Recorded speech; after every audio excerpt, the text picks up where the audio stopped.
When Black. Oh, I forgot to play the bump. Yeah, I was gonna say that, and I was like, maybe I missed something. Nah. Okay. It's the last one before the fucking break. I don't give a shit about this podcast. Fuck everything. I'm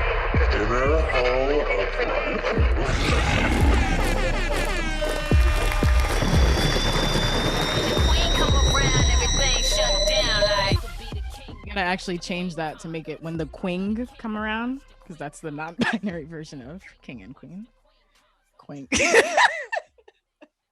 That's a word that I've been using for a really long time now. I don't know where I got that from, but shout out to the queens. We was kings. We was queens. Okay, welcome to.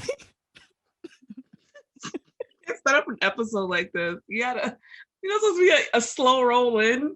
You just hop right into the bullshit now, didn't you? Yeah, I live and breathe bullshit. All right, welcome to the Inner Hoe Uprising, the podcast. I sound like I don't even care. Welcome to the Inner Hoe Uprising, the podcast about sex, love, and dating from the perspective of me, Sam, one Black, non-monogamous, pansexual feminist hoe who lives in New York City, whose pronouns are she and they, and who is ready to be off this bitch because we taking a break, but I will miss you guys. Yes, big B's, but by B's we mean break. And me, Rob the God, one firefighter feminist with a fatty, pronouns they, them, and daddy. I'm AJ, and I forgot that because I didn't write down my intro today. Whoa. Off the top of the dome, though.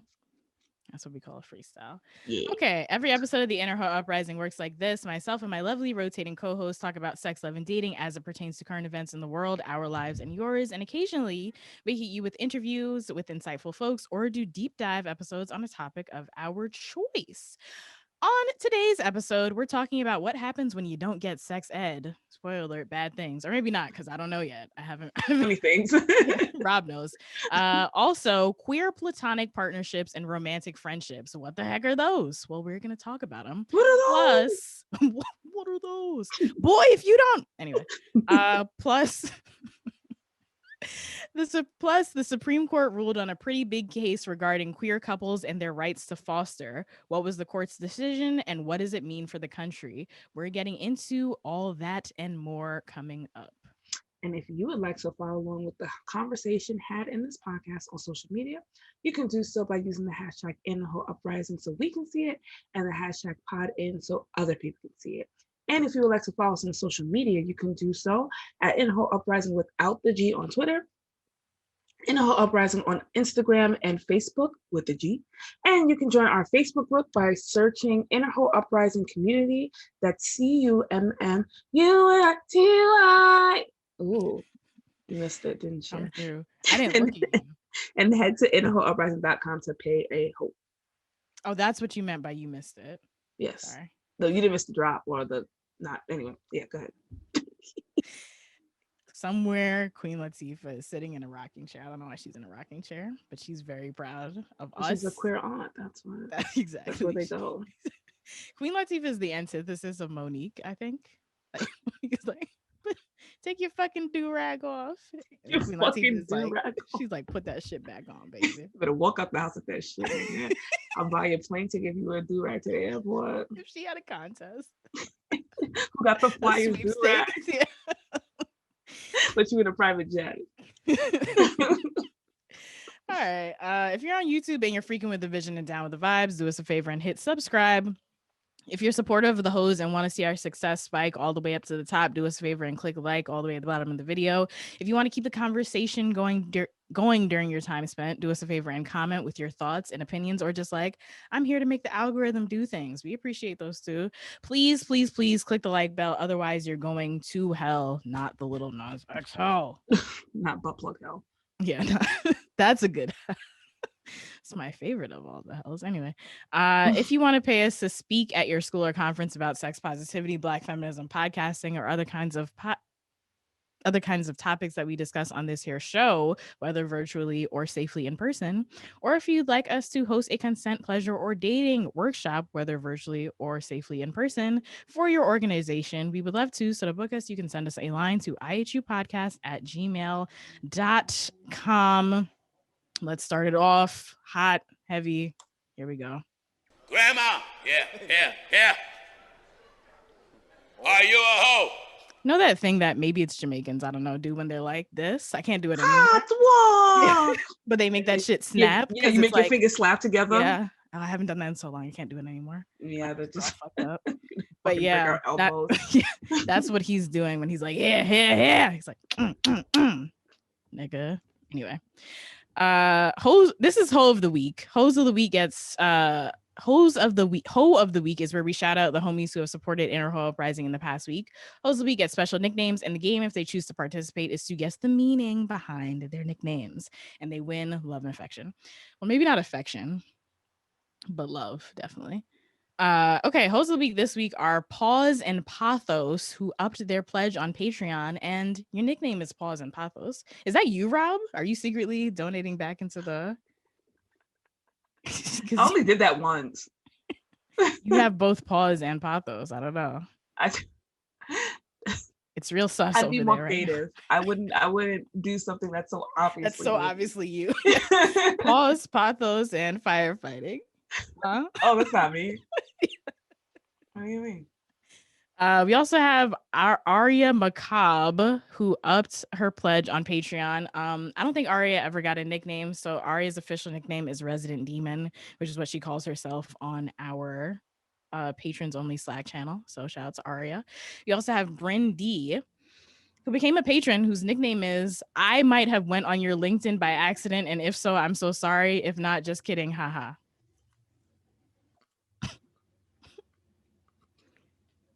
No reason for that nickname. It's not something that actually happened or anything like that. The short end of that nickname is LinkedIn. Shout out to Bryn. That's not something that happened or anything. Okay, nigga. Shout out to Bryn. Thank you very much for becoming a patron. We also have Carla O, whose nickname is Knockout, who became a patron on Patreon. And here come the cops. Okay, anyway. If you would like to be a Ho of the Week and get a cool nickname, here are some things you can do. You can leave us a 5-star review on Apple Podcasts or Stitcher. You can feature us in an article you've written, on a podcast you host, on a podcast that you're a guest on, or you can shout us out on social media. These are non-monetary ways that you can support us. We love monetary and non-monetary support, and we understand that sometimes niggas just don't got it. So please don't spend your last dollars on us. Put you and yours first. And that is a gender and race neutral niggas. All niggas. All niggas cannot have it at times. But if you can spare some change, you can donate to us on PayPal by going to paypal.me/innerho, or you can become a patron by going to patreon.com/innerhouprising, the links to which are in the show notes. Also, a reminder that if you do become a patron on Patreon, you get a lot of cool motherfucking shit. We're not going to get good because we're going to talk about a little bit of it later. So let's continue starting off hot, heavy, and fast and jump into this segment. Today. Oh my God, what is that? Oh my God, what is that? It's so funny because I always think that the drop is getting cut off. And I'm like, oh. Today. Did we ever know what that was? Does anybody know what? It has to have been a roach, bro. That's what I was always thinking. But I don't know. I feel like you're Cardi B, nigga. Like, nah, Cardi B's got roaches. Roaches are fucking... Roaches are they transcend class. What is it? You can take the roach out the hood? No, I won't try. Take the roach out of the hood and you can... No, the roaches are in the hood, and the roaches are everywhere. Roaches predate humans. There's no saying. Right? There's no saying for it. All right, okay. So this is our moment to discuss, rant about, or laugh at nonsense in the realm of sex, love, and dating as it exists in pop culture, on social media, and things of that nature. So first up, I did do this one. Should I talk about it? Yeah. First? Oh, okay. Yeah. Okay. So a Twitter user, and this went semi-viral. I thought that was fun. Named @SadGirlDiaries had wrote, "This man literally just gave me the longest orgasm of my life. I was coming for like 9 minutes." And then somebody, a cishet man, unfortunately. Oh, damn. Y'all are not like, you got to represent your people a little bit better. Yeah. You just be shitting on the entire population of humans. You're making them look bad. Every time they speak. So this guy retweeted it or quote tweeted. It was like, for those that really don't think cishet sex can be amazing, and he puts the eyeball emojis. And then at Sad Girl Diaries quote tweets get me out. And I'm like, all right, so there was nothing cishet about this sex. So then I go to her Twitter page, and God, what does it say on her Twitter page? Oh, hold on, because you know my S key don't be working. This is why you gotta pay a hoe, because the nigga needs a new fucking computer, son. Just kidding. You don't have to pay me for that. I'm just too lazy to buy one.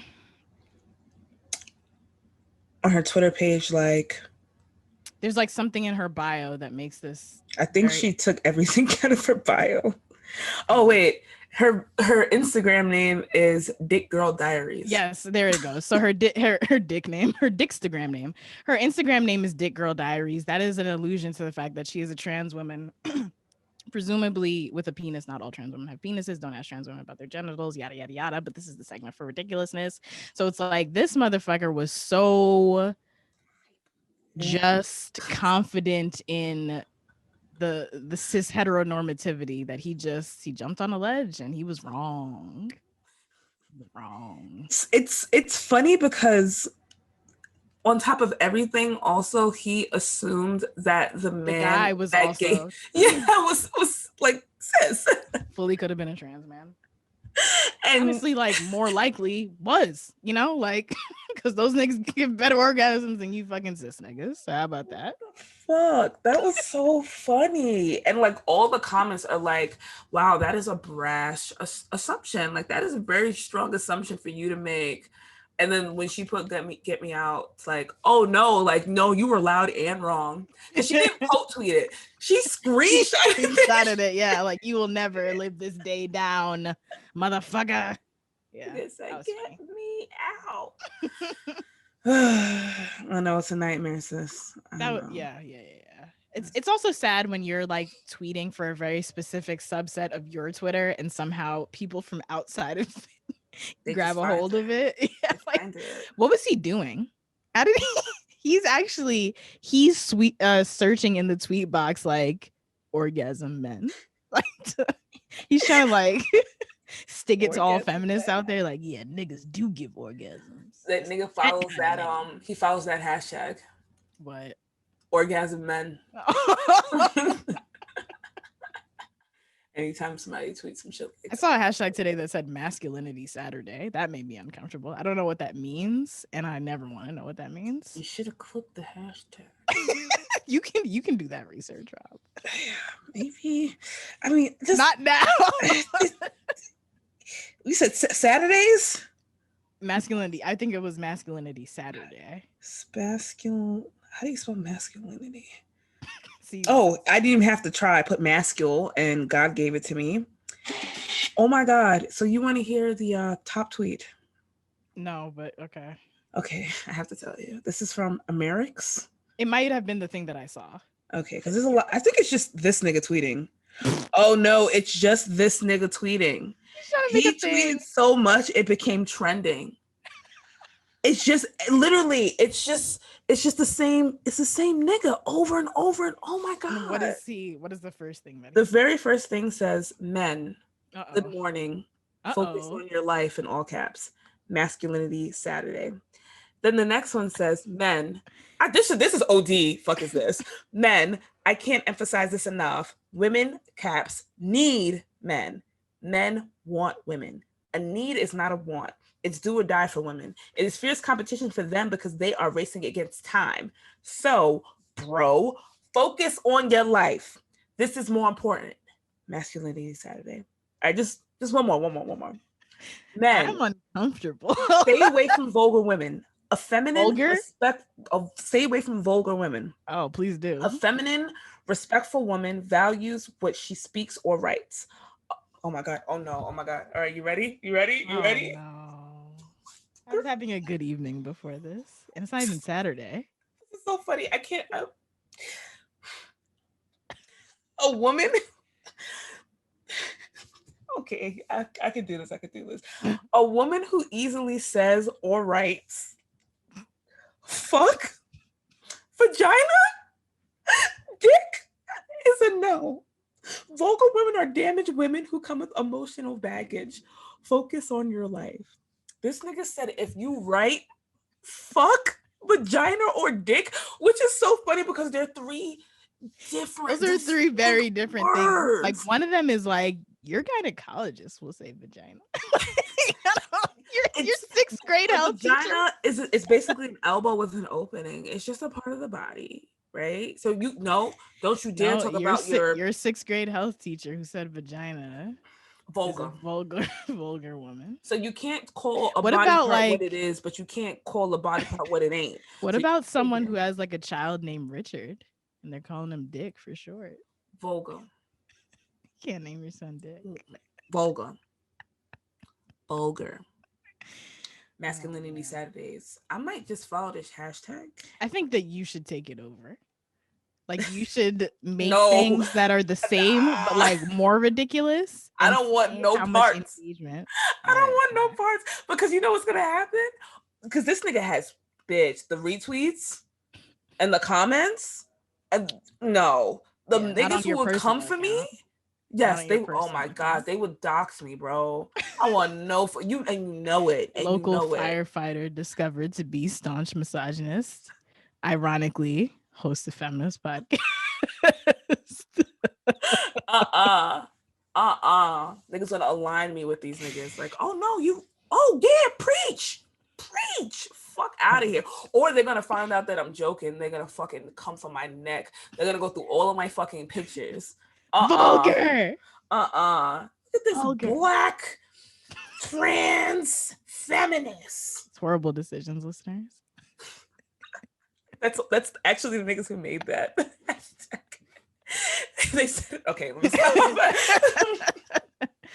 Just kidding. We just can't help it. That's not real. That's not fact checked. No. Anyway, this is gonna get cut out. Nope, it's the last episode. I did not get Fuck everything, nigga. Fuck everything. I'm on vacation. Anyway, all right, let's go to our next one. All right, so do you want to pull it up? It doesn't have any like copyright music or anything. Okay, you want me to play it? Yeah, you have to play it. So when my sister was 9, she got her first period. I was only 7 and it was only my brothers and my dad at home. So me being the only other girl, she called me in the bathroom when it happened and showed me this huge fucking blood clot that fell on the floor. We didn't know what it was and thought she had a baby at home. We named it Chase. So we picked it up and showed it to our brothers, saying it was a child that was going to grow up. So when it was dinner, all of us set a place for it at the dinner table, and when my mom got home she saw it on the table and panicked, yelling what TF was on the table and who put it there. My sister stood up proud as shit saying it was her child. Oh my god. No, I've watched that an illegal amount of times. I did not like that. That made me extremely uncomfortable. There's nothing wrong with period blood, but bit squeamish. Oh, I guess I'm very much not that. No, obviously. you're not. Oh man. Yeah. Oh, man. It was it being on the table and them carrying it around. Oh no. Don't get it twisted. I cringe. I think I watched it so many times that I didn't actually visibly cringe, but when I first watched it, I was like, what the fuck? Like I felt it in my throat, like, don't do that. I couldn't still not laugh. Not their copper penny baby sign. Damn. Said we named it Chase. Also, that was definitely her second period because that shit would have been brown. They would have thought it was doo-doo. Well, you know, sometimes like when I got my first period, I didn't even like know it was a period because it's brown. Yeah. But then when you get your first period, you're like, oh, that's my period. God's like, yeah, I thought I was shitting myself. The second time, he's like, I'm going to open up the gates of hell. Yeah, that shit hurt. I was in 6th grade, like, oh my god, I'm dying and I don't know why. Blood. You gave birth to a baby named Chase. Oh man. So when I say this is what happens when you don't have sex ed, that's what happens when you don't have sex ed. That you don't know that periods aren't just blood, like they're also blood clots and all kinds of weird shit comes out your coochie, man. Yeah. It's like some level of sex. Well, I don't know, because why did she think it was a baby? Because it came out of her vagina. So some level of education happened from somewhere. Like she knew a baby comes out of there, Yeah. but she just That's didn't like understand the process. that's like the real that's real basic though. Because once I was old enough to know what my vagina was, even though my mom didn't tell me anything, she's just like, babies come out your coochie. And I'm like, I got that. Oh, poor Chase, man. Oh my R.I.P. God. Imagine It's, like, the funniest part is like the animation. I think that's really good. It's so good. it was almost cute if it wasn't It disgusting. was almost cute. That plus the Siri voice, it made it nostalgic. Yeah. But freaky. Shout out to Chase, baby Chase. Republicans think it's a real baby. It's actually you should have bought Chase to term. The blood clot. blood clot. He's a bumba clot. A bumba clot baby. Bumba clot baby. BB. He's part of the BBB. Anyway, so let's take a little break. We're taking. Oh no, sorry, that's not what I'm supposed to say. Who is ready for some summer fun with the hoes? Woo! That's right. I'll tell you who. It's actually our Patreon community. It's not you niggas saying me at home. It's not you. Unless there you go.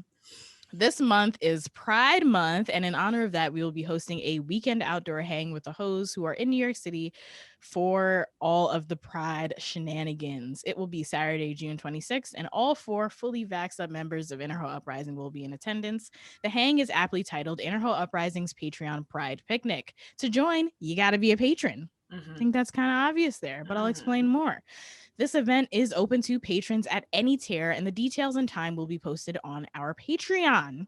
If you're looking for more summer fun with the hoes, you're in luck because we're having fun all motherfucking summer, niggas.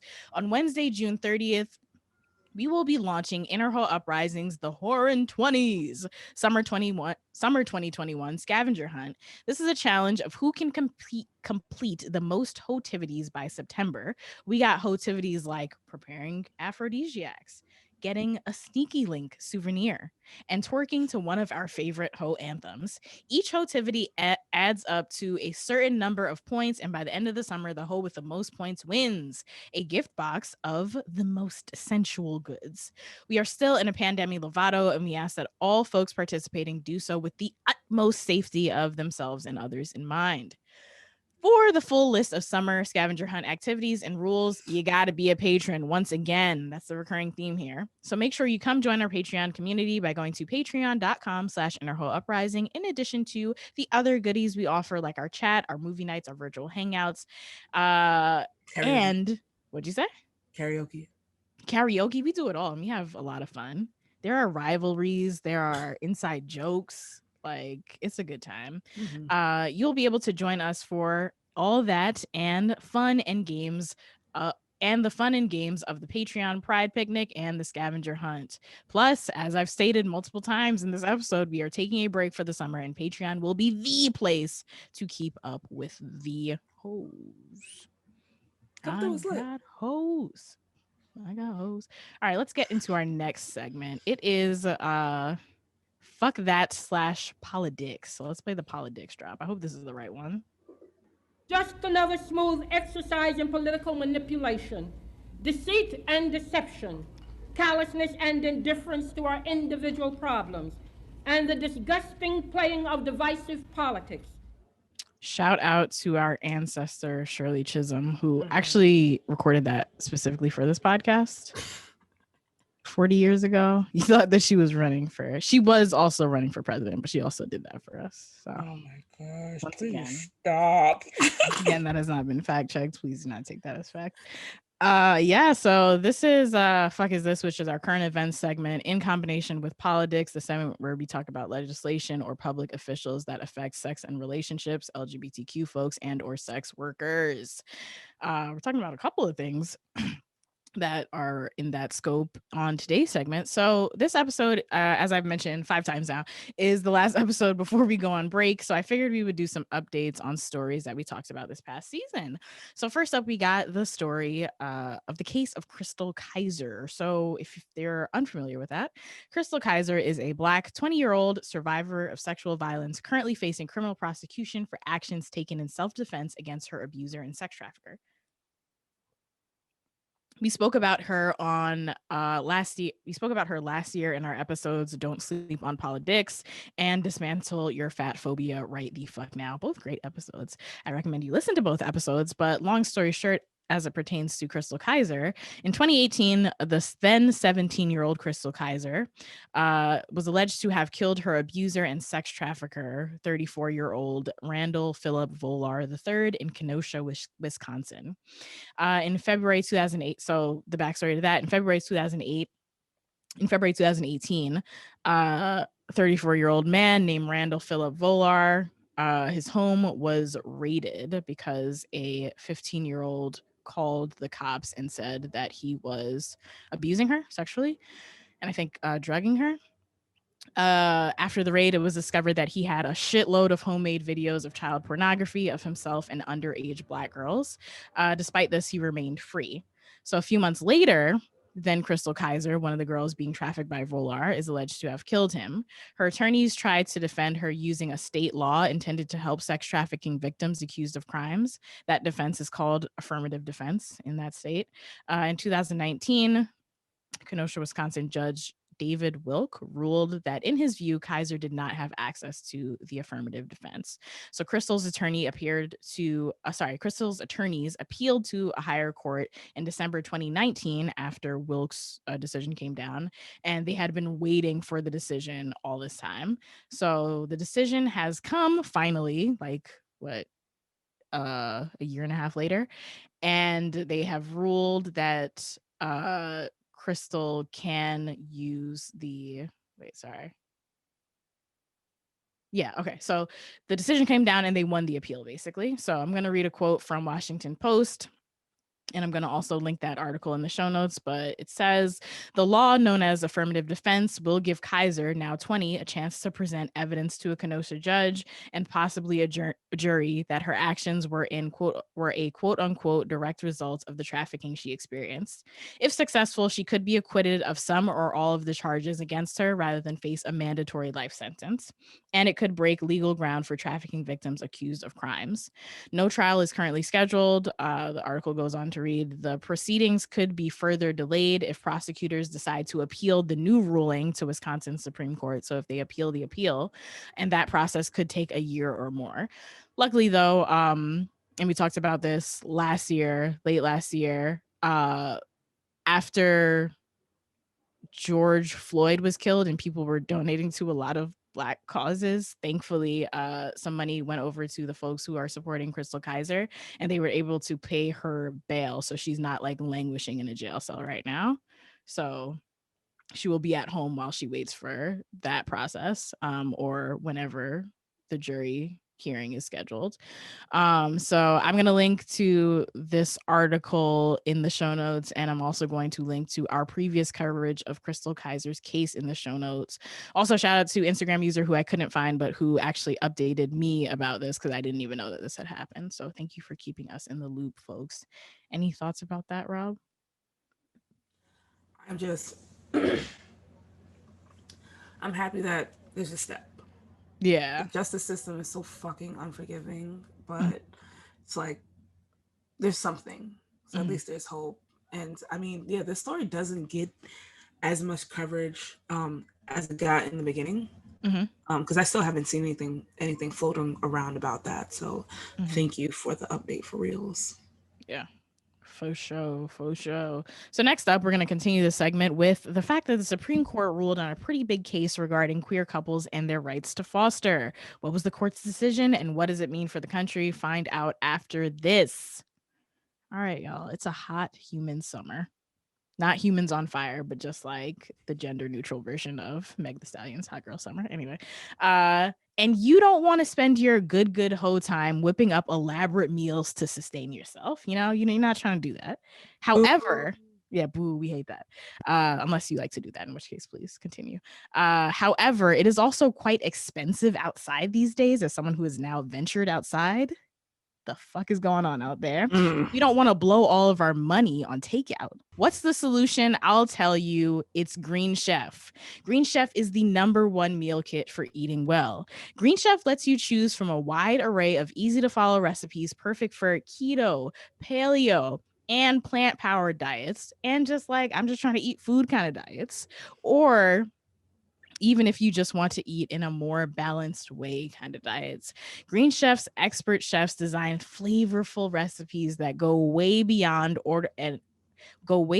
ordinary for a diverse array of meal plans and plenty of options to choose from for each week. Everything is handpicked, featuring organic vegetables and high quality proteins delivered to your door, pre-measured and mostly prepped in insulated packaging. See, that mostly prepped part is important. That's where you save your time. Green Chef is the most sustainable kit, offsetting 100% of its direct carbon emissions and plastic packaging in every box, so you feel great about what you're eating and how it got on your table. My personal favorite part of Green Chef is that it is quick and offers a variety of delicious options for whatever your palate calls for. Plant-based recipes do not always hit. I'm sorry. Oh. Sometimes that shit is just fucking leaves on a plate, son. But Green Chef's plant-powered box really left me feeling not only nourished, but my taste buds feeling satisfied. Rob, you've also tried Green Chef. What did you think of it? My favorite part was the food I received was very fresh. Even kept some of it in my fridge for a long ass time. That shit did not go bad. And the instructions were clear and concise, because you know a nigga cannot follow instructions. But I didn't fuck it up. That's even more important. There you go. So in the past, you might have heard us singing the praises of a similar meal kit called HelloFresh. Well, plot twist, Green Chef is now owned by HelloFresh. And with a wider array of meal plans to choose from, there's something for everybody. So if you're digging the Green Chef vibes and want to give it a try, man, have we got a deal for you. Go to greenchef.com/IHU100 and use the code IHU100 to get $100 off, including free shipping. Once again, you can go to greenchef.com/I as in inner, H as in ho, U as in uprising, 100, that's the number 100, and use code IHU100 to get $100 off, including free shipping. Oh, Kasia. Now, let's talk about Fulton versus Philadelphia. Let's talk about Fulton versus Philadelphia. That is a Supreme Court case ruling on whether or not a state-funded foster care agency had the right to discriminate against LGBTQ, also known as LGBTQ parents, on the grounds of religious freedom. So we spoke about this in our episode, Normalized Queer Family Structures. I will also be linking that in the show notes. But long story short, once again, a few years ago, it was revealed that a foster care agency in Philadelphia called Catholic Social Services was not working with same-sex couples. The agency was funded by the city of Philadelphia. It still is. Other important context here, I do recommend that you listen to the full episode because I went over this, but something that's very important that I think is important to say is that there are more LGBTQ children in foster care than one would expect, given the percentage of LGBTQ children in the general population, as in LGBTQ children are overrepresented in the foster care system. And so I think it's pretty important to have queer affirming homes. And who can give queer affirming homes like queer people? Something to think about. But so as a result of finding out about CSS not working with queer couples, Philadelphia pulled the funding from that part of the agency that deals with placing youth. Not the entire agency, simply the part that deals with placing youth in foster homes. CSS got tight about that. So they took the city of Philadelphia to court, saying that it was their religious right to refuse same-sex couples. So they lost the case twice in two lower courts, and then they suprealed. What? I like that word though. Supreme. They appealed. They appealed to the Supreme Court. Which brings us to now. So the SCOTUS finally came down with their decision last week at the time that you're hearing this, and they ruled, drum roll, that Philadelphia violated the First Amendment's free exercise clause by refusing to contract with a Catholic foster agency. I'm going to read another quote from Washington Post because I have a subscription to them. So that's where I get all my articles. Not all of them, but a lot. In a narrow ruling, the court deemed that the city's actions were not neutral toward Catholic social services. The court decided not to rule on the larger question about the expansion of religious liberty claims, though at least 3 conservative justices urged the court to do so. So this is me speaking again. In simpler terms, this ruling is very specific and doesn't mean that now all taxpayer funded government programs like foster care agencies or homeless shelters can discriminate against same-sex couples while still being funded. It's just very specific to this specific contract, so it's not like a broad ruling. I'm not going to get into the specific constitutional issues that the court found with this specific contract because I'm not an expert in law, but I will link an article in the show notes that says a bit more about that. So, a little bit about what this means for the future. Advocates for LGBTQ rights are calling for the Equality Act to be passed, which would ensure that basically this doesn't happen again. So, ensure that LGBTQ people are never discriminated against in tax funded programs, because it would just be against law.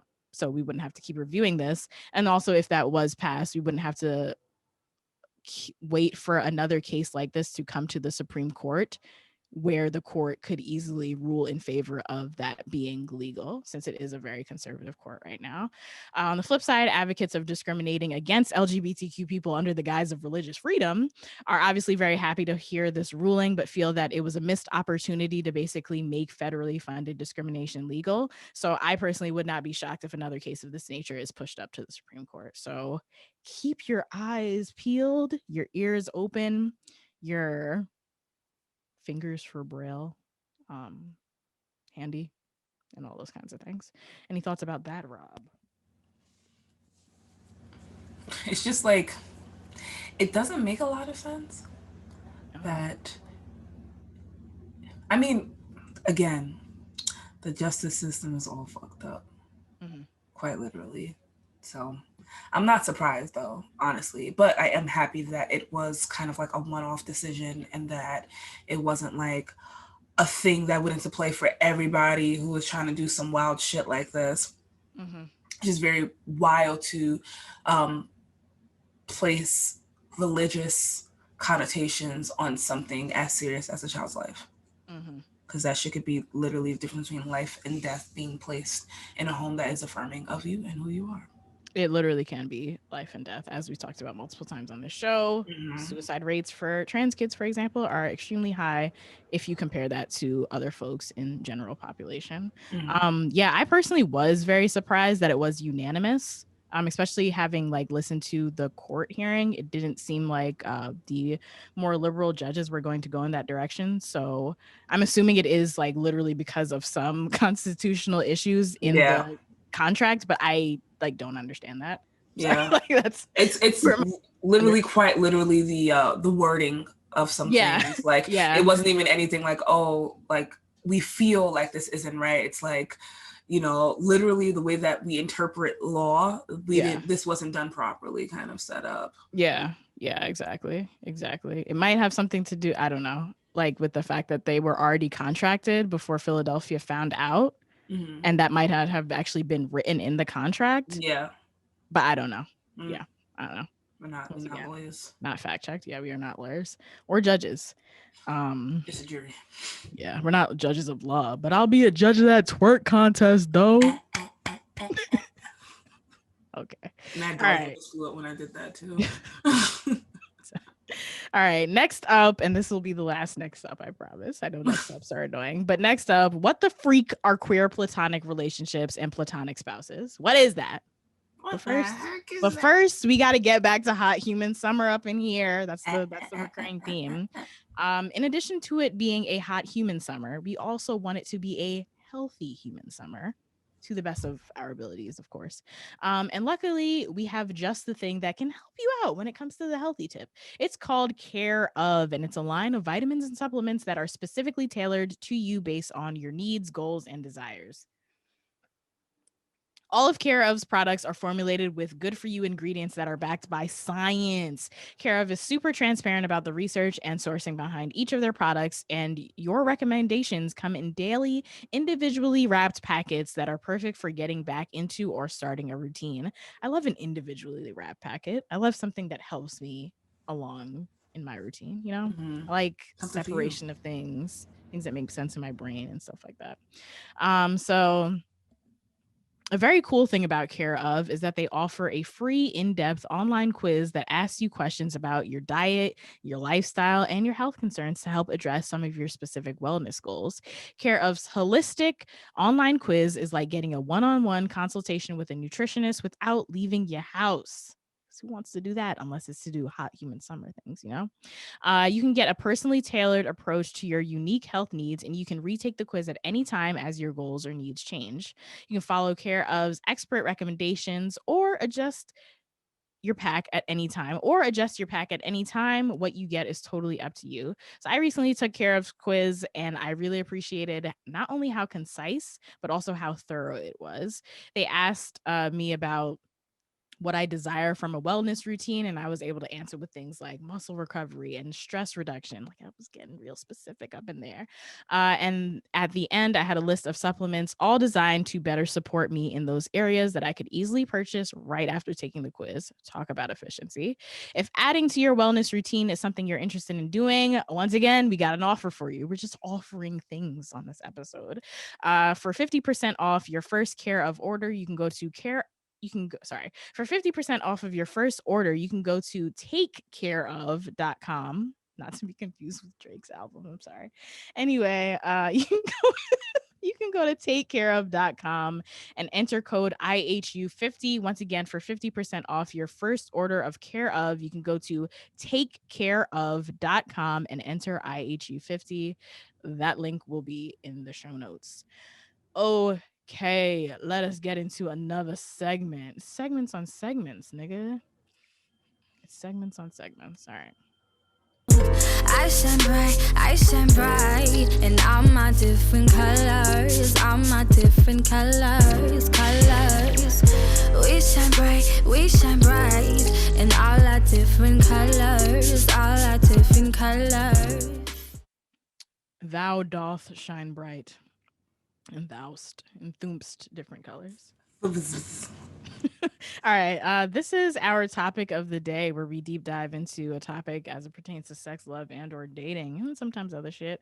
Today, we're talking about queer platonic partnerships, romantic friendships, and more. Rob is going to tell us a little bit about why we talking about this and what this is. We are talking about this. Sorry, suddenly I became uncomfortable in my headphones. Yeah, that's how shit works. Comfort up in here. So I have a friend who I am very close to, but I don't desire to be with him. I don't desire to do anything. Stop. It's you. I don't desire to change your pronouns. Yeah. I don't desire to do anything sexual with him, even though we've had sex before. But I do like to be very close to him. I like to lay on him and cuddle with him, but it's just not very, there isn't a romantic part to it. And we talk daily. If we don't talk daily, we hit each other up at the same time, usually like, bitch, where the fuck you been at? But it's always... You have an astral connection. No, for real. Like, I literally was cursing this nigga out like, oh, so you go on vacation and you brand new and I didn't have service. At the same time, he texted me like, yo, I haven't heard from you in a few days. Like, you good? And then I couldn't unsend the message. So it bag phone up in here. He's like, what? Why are you yelling at me? You can do that on everything on WhatsApp except that one message. And I was like, wow, that's so fun. And I'm like, oh, just kidding. I'm a piece of shit. But it is a confusing space to be in. And I guess I just do love him, but in a way that it's not just like it's more than platonic, but less than like full on romantic. It's just something that wasn't traditional. Something that wasn't binaried as everything else in the world is. Romantic, platonic, man, woman, black, white. Cis, straight, heteronormativity. Yeah, there you go. I wasn't supposed to burp. Do not burp. Light skin, dark skin, nigga. What else? Gang, dog, cat, dog, gang. So I took to the place that I go to before I go to Google. Twitter. I don't know if that's a good idea. Okay, well, I go to Twitter for stuff like this when you don't have a vocabulary, because like, what was I going to type into the bar? So I like somebody more than platonically, less than romantically. What does this mean? Google would have just gave me search results about cats. So that nigga anyway. He if you don't want to. So I took to Twitter and I asked, do any of you have friends that you're not in a relationship with, don't want to be with, do not want sexually, but you love them in a more than platonic way? And I was getting all these likes, but nobody was saying anything. And then the next tweet is, why are you N-word with the hard R not answering? You bleeped out, you bleeped out the E though. I did. So nig ours. But why are you niggas not answering? Because I was getting tight, but I now in like hindsight, I realized it's probably because niggas were asking the same question and they were just like, I like this question, but I don't have the answer. Yeah. But so some of the replies that I received, one from V Caswell 1. I'm in a queer platonic relationship in addition to being in a relationship with my boyfriend. The QPR sounds kind of like what you mean? Question mark, question mark, question mark. I'm sorry, can you say that again? You cut out for me. The QPR. Just the end part? The part where it starts with the QPR. Okay. It's like the second sentence. The QPR sounds kind of like what you mean? Question mark, question mark, question mark. And then we're going to get into that because I was like, no, like this is like a regular nigga. He's not queer. I'm like, this is actually pretty straight. But thank you for your response. QPR means something else. Yeah. And then King Checkmate. Quing? No, I'm just kidding. I'll shut the fuck up. Please stop. And Nova's looking at me like, why are you? I didn't even. But they said, yes, my two best friends. I realized what a romantic friendship was because of them. Our families are so woven together. It's kind of awesome. And I was like, okay, that is my heart is beaming up in here. OD, heartbeat beaming. And then Corey at Corey _ X. They said, I feel this way about a lot of my friends and actually got this definition from one of those friends. My most romantic friendships are with the boys, really. I've had a few with my girlfriends too. I don't know how to be friends with someone I'm not in love, or with someone with whom I'm not in love. And then they posted a Wikipedia page for romantic friendship. That's where the rabbit hole started. If you hear any noise, it's just me and the boys loving on each other hard up in here.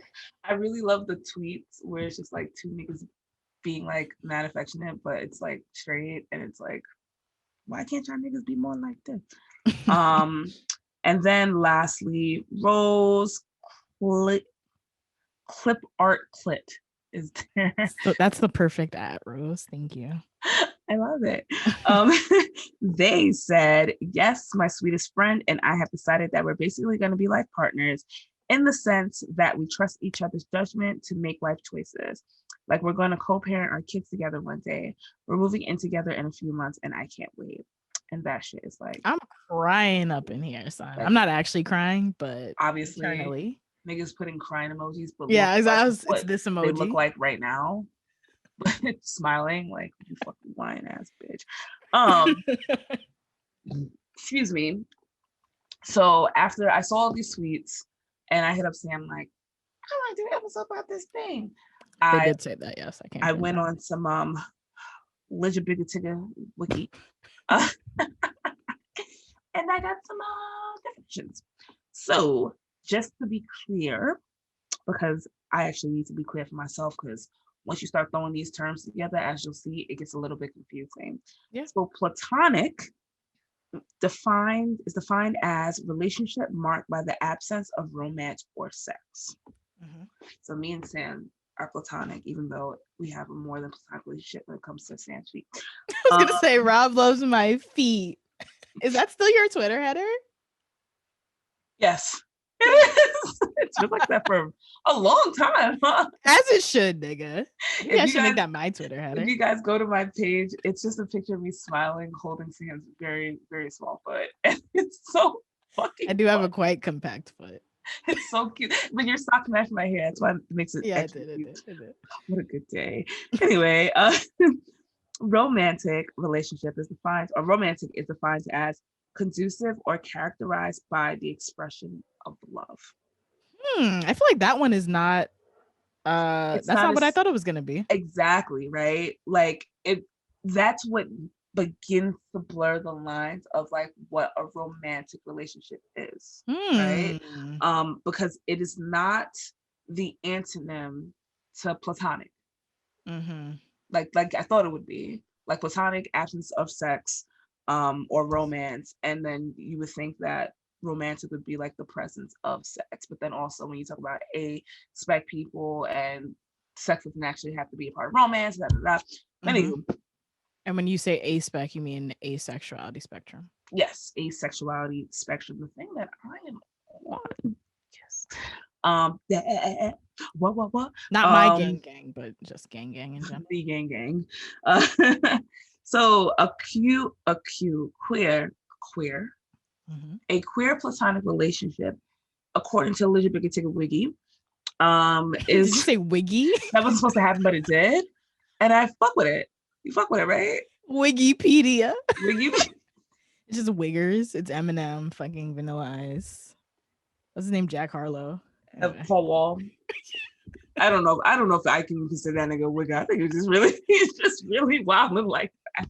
I like Paul Wall. I love Paul Wall. That is literally one of my favorite fucking people. Great man. Still white. But anyway, a queer platonic relationship is defined as relationships that bend the rules for telling apart romantic relationships and non-romantic relationships.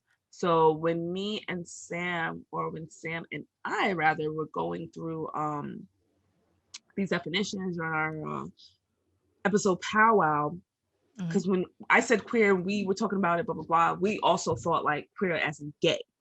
But as we got into a little bit, it's more like queer as in not the norm, not non-traditional. Yeah. So that could be anything. That could be a nigga and a non-nigga, two niggas, two non-niggas, a mixture of niggerisms and nigga, everything in between. Doesn't have Once again, this is race and gender non-inclusive definitions of nigga. No, inclusive. No, I just mean like you're saying nigga, but that refers to people. Yeah. Of any race or gender. Yeah. Oh, yeah. Non-inclusive. Yeah. Can we get someone who likes to count to do a nigga count on this episode? Should just be slipping out, man. Yeah, we're from New York. Fine. Yeah, we can't help it. Oh God. But anywho, so that QPR, that queer platonic relationship, like you have a level of emotional closeness and dedication comparable to that in a romantic relationship, though the relationship is platonic in nature. And even that is fucking tricky, right? So it may outwardly appear romantic. It may include affectionate behavior like kissing, hand holding, and fucking. And some couples get married, as we'll talk about. And it can be, but don't gotta be, on the asexual spectrum. I know that what I read was a lot of people on the aspec identified very strongly with queer platonic relationships. But of course not everybody does. And it's not mutually exclusive to either. And it also can be monogamous or polyamorous. So it's almost like these QPRs are just like ours. Yeah, it's very much, yeah, exactly. Like it's a queering of it. So it's like a queering of what is expected, and what is expected is a very narrow lane. Like it's very much like a man and a woman, nobody else. So it's like what's expected is not fucking it's not polyamorous, it's not ethically non-monogamous, it's not queer in terms of gender or sexuality, and it's very much like here's the relationship escalator, this is what happens, this is what we do. And I feel like QPRs is everything outside of that, basically. Yes, anything outside of it. And it kind of just that still involves like, I guess, a deep and committed love. Yes. Not I guess like it's not a QPR with the nigga who you fuck. Yeah, and then the nigga who be ghosting you and shit. Yeah, it's definitely, I guess the main element of it is that connection, like that deep connection, and it going through the definitions in general kind of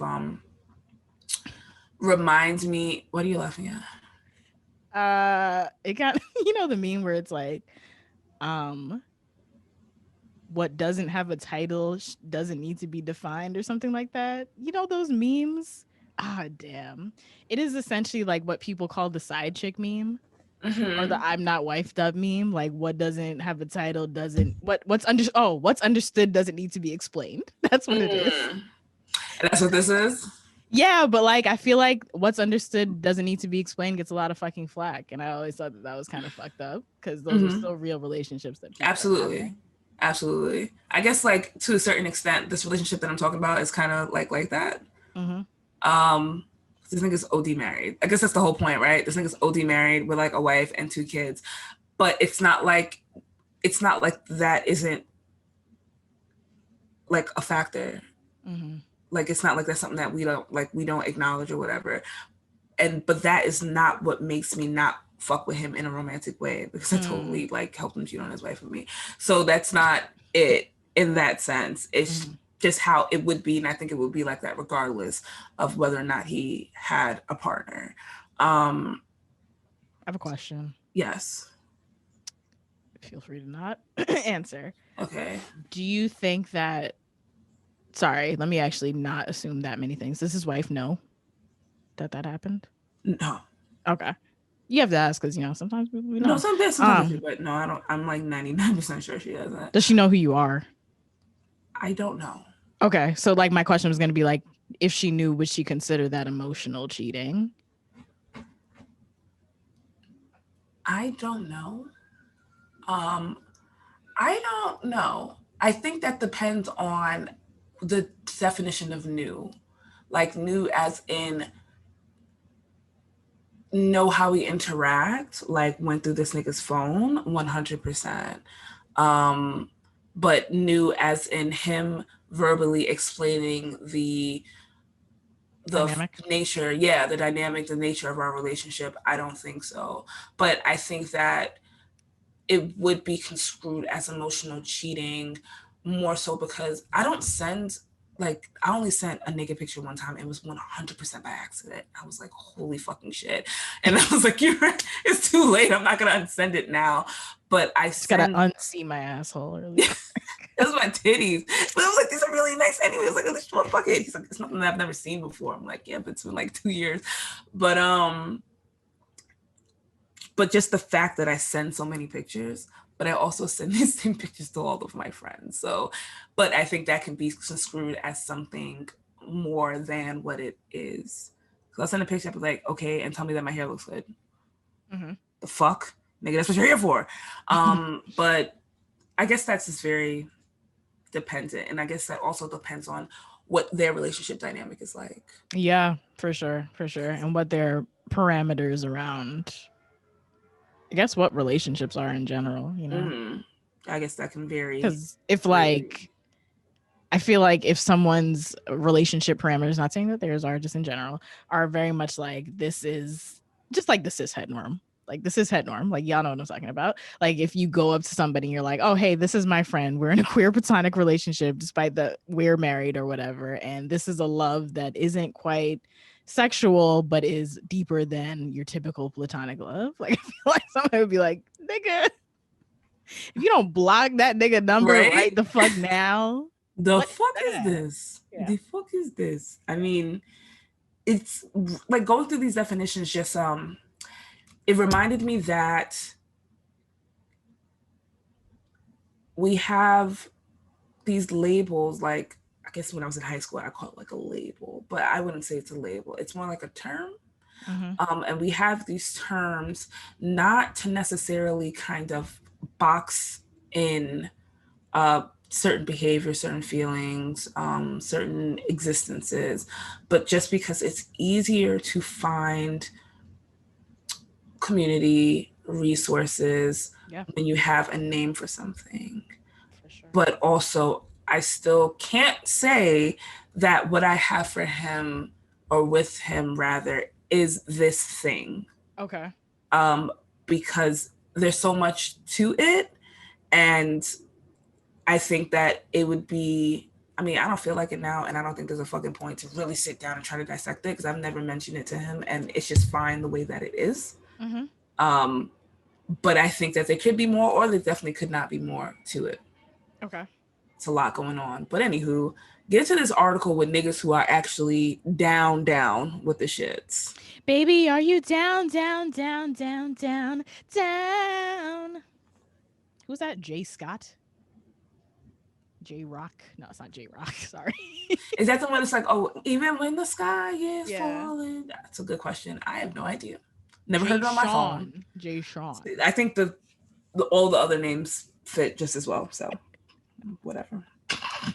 Okay. Yeah. All right. So we're going to get into examples, some ejemplos of this. So really cool New York Times article that I came across a couple of months ago. Put it in the Patreon Slack, so you could have known about this earlier. But yeah, the article is called "From Best Friends to Platonic Spouses." It's an article in the New York Times that was published May 1st of this year, and it is written by Danielle Braff. So shout out to Danielle. So yeah, I recommend that folks read this article, and I'm going to put the link to it in the show notes, but there's just a couple of things that I thought were interesting that I want to pull out as quotes. So one of the quotes is, "There are no statistics about the number of platonic best friend marriages, and many people who are in them aren't open to their situation." So these are, I don't know if these people would consider themselves QPRs, but from what you're telling me about QPR, I think it largely aligns with it, and that these people are friends and they're not interested in each other in sexual ways, and oftentimes they'll date other people, but they feel like a deep connection for the other person, so much so that like, this is my life partner, this is who I want to spend the rest of my life with, this is who I want to make major decisions with. And also not saying that that is exclusive of other people, but I want to spend the rest of my life with this person, as opposed to this is the only person I want to spend the rest of my life with, if that makes sense. So yeah, there are no statistics about the number of platonic best friend marriages, and many people who are in them aren't open about their situation. But chat boards on Reddit and within smaller asexual and aromantic communities have popped up recently, suggesting this could be a larger portion of the marriage population than numbers portray. Article goes on to say, "It should be acknowledged that we've really normalized heterosexual monogamy." I can't even say it. That's how much I fucking hate it. Damn. Stop. Please stop. All right, sorry. Just going tangents. We've really normalized heterosexual monogamous romantic relationships to the point of stigmatizing other kinds of relationships, said Nick Bognar, a marriage and family therapist in Pasadena, California. All of this is to say, I think it probably happens a lot, but people don't talk about it much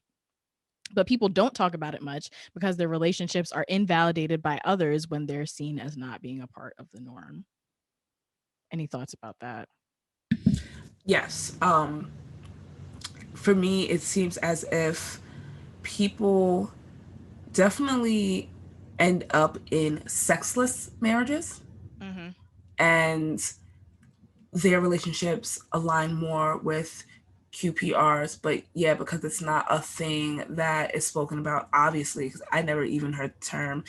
Not even, like, I know everything, but however, this is kind of like up our alley a little bit in that way. For sure. And yeah, people end up in these things anyway, but because of the heteronormativity, it's like, well, I'm married to this person, so we're just like a regular ass fucking couple, even though like we don't have a regular ass couple dynamic, but we outwardly appear to have that thing. You know what I mean? But yeah, that's interesting, because I feel like if this was actually normalized, I hate Twitter for ruining the word normalized for me. Yeah, but fuck them. Yeah, but if this was a normalized concept, I think that would be probably like more marriages would last. And then also it would just be a healthier transition, maybe out of marriage, where it's like, okay, I still love you and I understand how much I love you, and it goes beyond the sort of platonic love, but I'm not interested in you sexually anymore. Also, if non-monogamy was normalized, it'd be like, okay, let's just fuck other people and everything's fine. Shit, there was something else he said that I wanted to respond to, but I forgot what it was. Dag. Sexless marriages. Nope, that's okay. Come to you. You have time. It might. It might. Yeah, but yeah, I thought that was an interesting quote. Another quote: Platonic marriages have been prevalent since marriage became an institution, while marrying for love is more of an oddity in human history, said Indigo Stray Cogner, a sex and relationship therapist in Denver. In the United States, where marriage is incentivized with tax breaks and other couple privileges, getting married to someone with whom you are not romantically attached affords multiple benefits, she said. A platonic marriage is more than a passing year with a roommate who has different ideas about kitchen cleanliness, Miss Cogner said.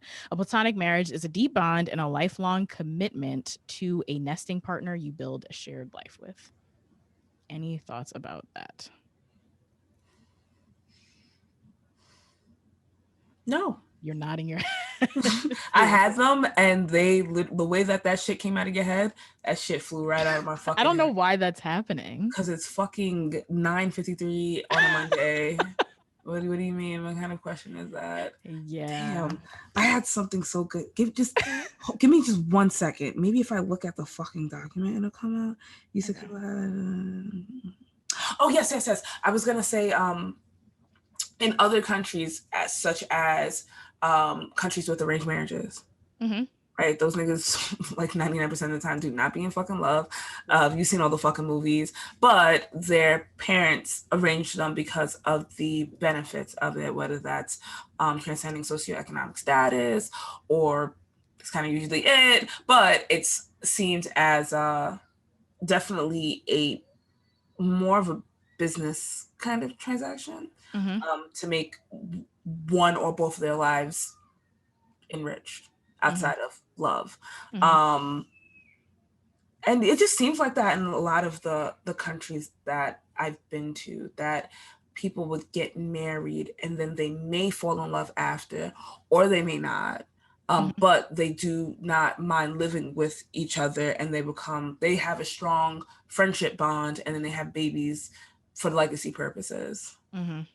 It's very interesting.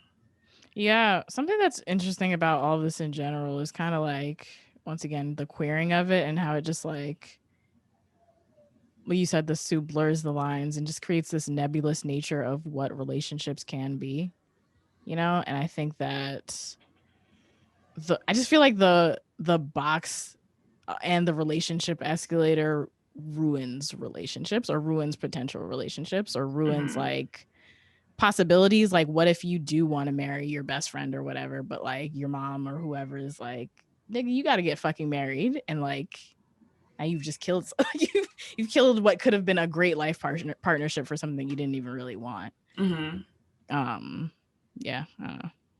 All right, let's highlight a couple now.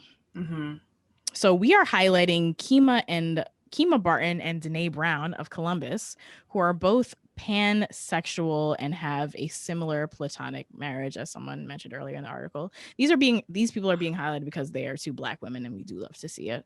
But there's other couples in the article who are very interesting, and you should check it out.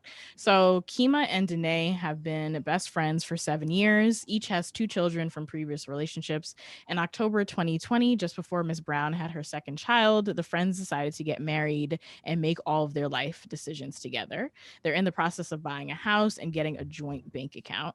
Their children consider each other brother and sister, and they call each woman mom. Here's a quote from them. We're committed to investing in one another so we can both be successful, and ultimately we love each other so much, said Miss Brown, 30, a disabled Navy veteran. In every way that you'd look at a husband or a marriage in terms of interpersonal connections and intimacy, it's there. So one thing that I found really interesting about all of the couples in this article, which you should check out once again, is that all, if not most of them, are in the LGBTQ community, that is the LGBTQ community. So there was like queer people mentioned, like we were just like, I'm queer, no further definition. Non-binary people, aromantic people, ace people, demisexuals. And I think that it's very beautiful that like when you exist outside of cis heteronormativity, you kind of think outside of cis heteronormativity. And I think that because folks have existed outside of that, they realize that this one rule in this one narrow lane is like not the only lane, and it's bullshit, and they're like more likely to step outside of it. And now we live in a country that actually where it's like legal to step outside of it and still gain like these tax benefits of marriage and stuff like that. Listening to this reminded me of I should have found that article, but niggas are not going on firework. It never ended. I know some of y'all niggas not from New York, and some of y'all niggas might not be from a metropolitan neighborhood, but specifically out here in New York, where fireworks and gunshots come in unison. We do play firework or gunshot, but it's been firework. Yeah. Usually. Anyway, yes, but there was something I read a long time ago, but I see it. It might be different people, but I see this thing recurrent all the time. And it might be something that also happened like on TV in Golden Girls, but I never watched Golden Girls, so I wouldn't know. But but it was like a whole bunch of people who were best friends, and they moved into like a community of houses, like in like one enclave.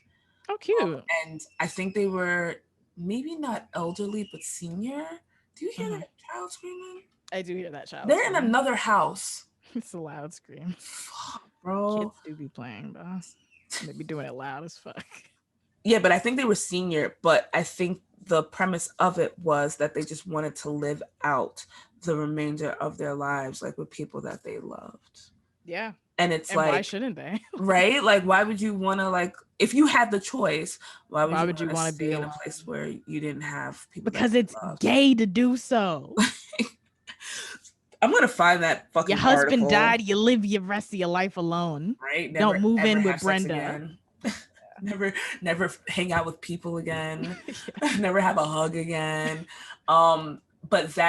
But you're right though, like when you do live outside of that cis heteronormativity, you do start to see things outside of that lens, which is probably why I even like thought to ask that question, because I'm like, I know that this is not I think this child's just screaming louder at this point. They don't like this podcast. They're like a staunch conservative who's like in favor of man-woman cishet marriages. This is a turf. Like, what the fuck, bro? Like, sorry. Anyway, nigga.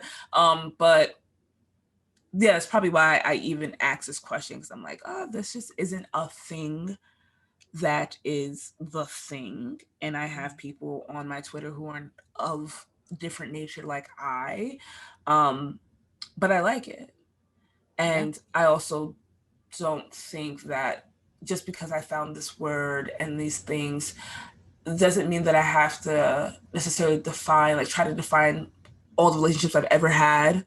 Like, was it this thing, or could it have been this thing? Or, I think, if it comes across my mind, I think it might be worth thinking about, because I think I may have had this before with partners who I was in a relationship with, even though we didn't want to be in a relationship, but it was like the thing that to do.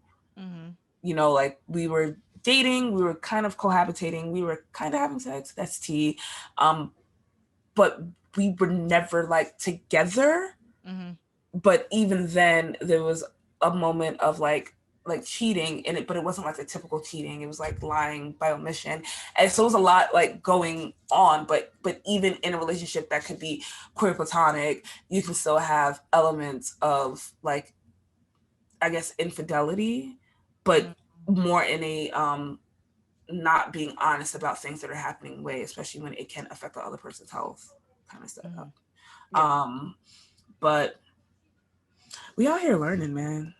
I like it. That's it. And I guess it's worth exploring if I were to meet somebody and, feel these things and like, okay, cool. Well, now I know another kind of relationship that's possible to have.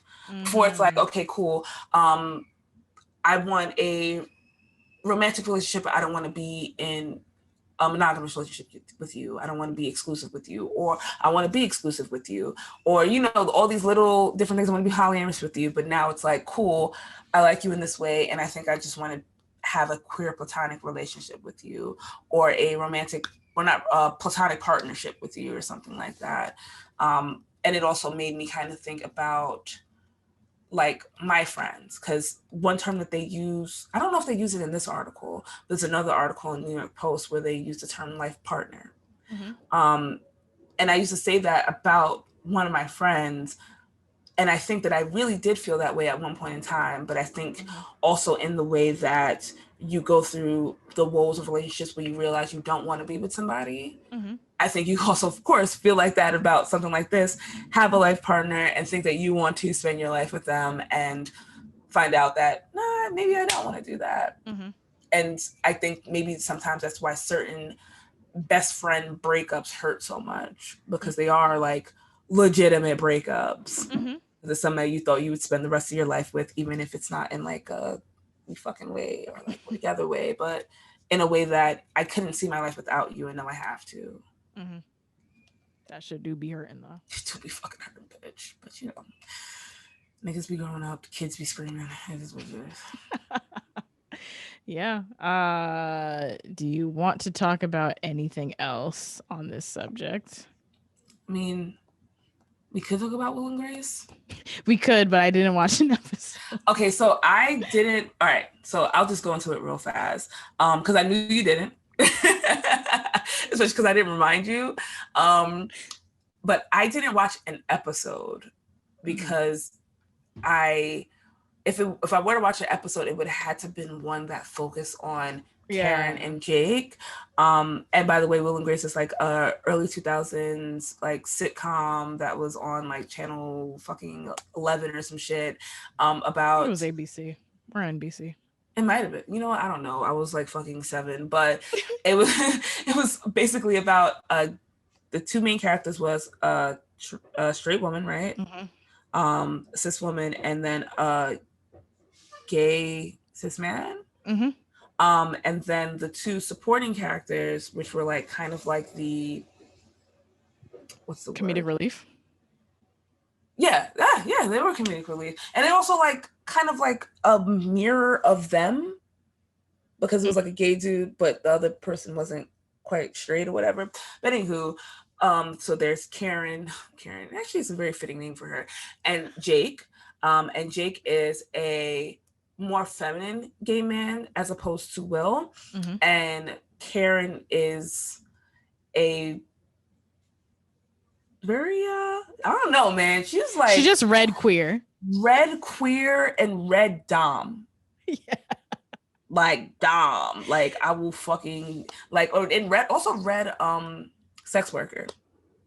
Oh yeah. Definitely red sex worker. And was very honest about that. And one of the clips that I watched, like $500,000. You know what? I had to get $500,000. I had to for $500,000, and I was like, damn, bitch, that's a lot of okay, high class escorting. $500,000. Anyway, but anyway, to describe the relationship really fast. So considering that Jake is gay and she's queer, but their relationship is very like, they do everything together. They very much complement each other, but then also Jake, is it Jake or Jack? It's Jack. I'm dead. Yeah, I've been Jack. misnaming this nigga the I was whole like, time. damn, that sounds weird, but yeah, no, it's definitely Jack. Yeah, Jake sounds like extra fucking straight. Jack and fucking Chad. Jake and Chad are the two cis heterist names of all time. I think all time. Chad. But Jack is like, I can see that. Yeah. But so Jack, very woven into Karen's life. This is what I got from like the 20 clips that I watched while I was trying to open up this fucking doc forever. But like at one point, like married her husband to get him, I guess, citizenship. And like I guess she had kids, even though you never saw them. I don't know. Never saw those kids. But he was saying like, I took care of your kids and read them, blah blah blah. So you didn't have to. It was a lot of that going on, or him.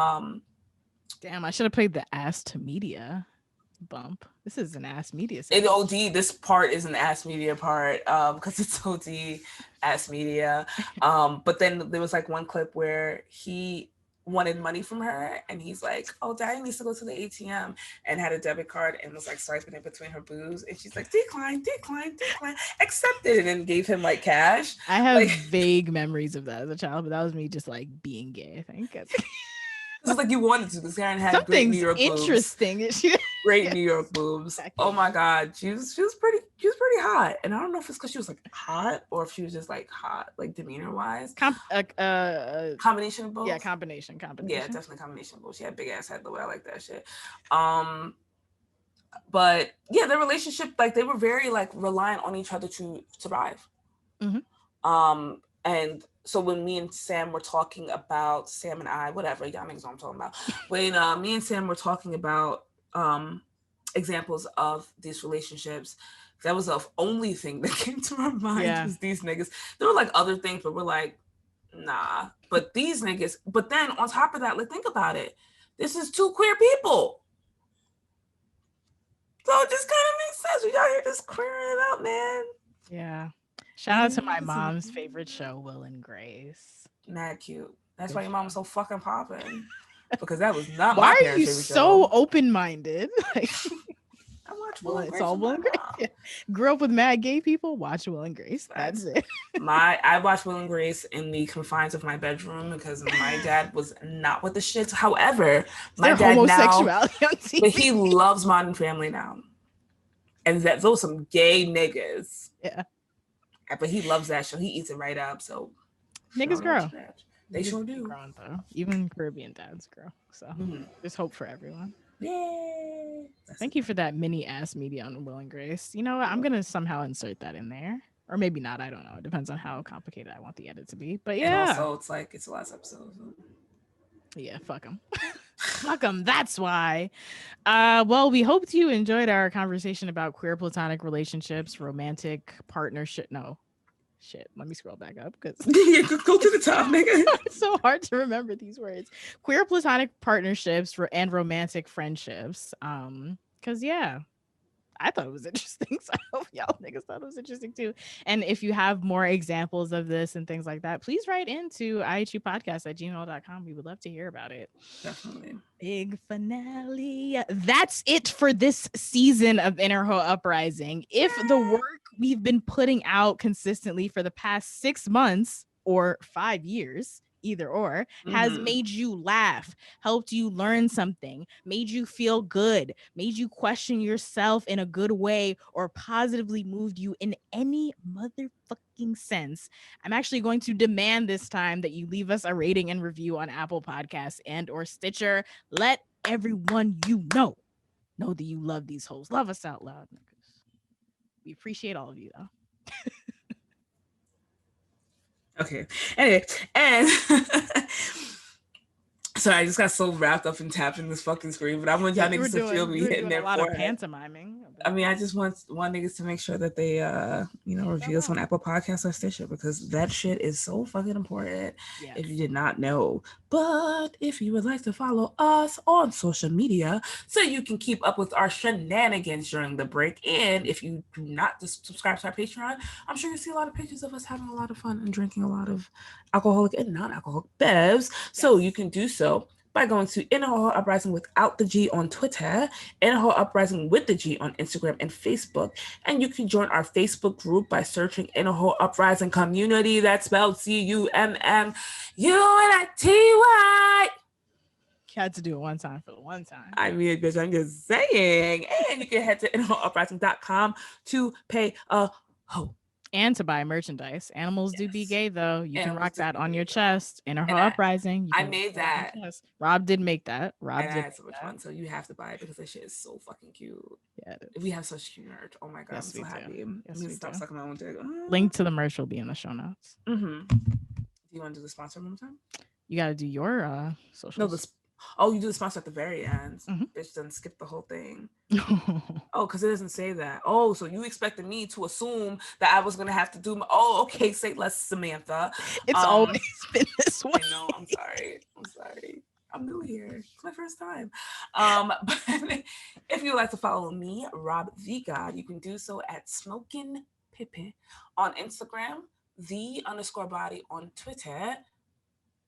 Vanta.black with the Q for my Artstagram. Maybe before 2021 is over, I'll post a piece of art. I mean, who knows? You your gotta follow and surprises. find out. You gotta follow and find out. You can see Rob's or read Rob's or hear Rob's written art on Patreon though.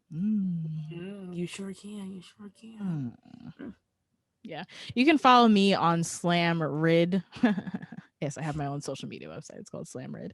You can follow me on Instagram and Twitter at SlamRid for fun in the sun. I'll be traveling a lot this summer, so you can see that. You can see my wonderful garden, which is being infested by aphids and leaf miners right now. Sometimes you can see me spray those with natural pesticides. You can see me play tennis. You can see me play drums. You can see pictures of my ass and all that kind of fun stuff on social media. So SlamRid. You can also support us and get some cheaper things by going to greenchef.com/IHU100 for your first box of Green Chef, and by going to takecareof.com and entering code IHU50 for 50% off your first order of Take Care. Have a lovely motherfucking summer because you motherfucking deserve to. We love you all a lot. See you soon. Ass to media, I wanna see you watching Ass to media. I wanna see you reading Ass to media. I wanna see you hearing Ass to media.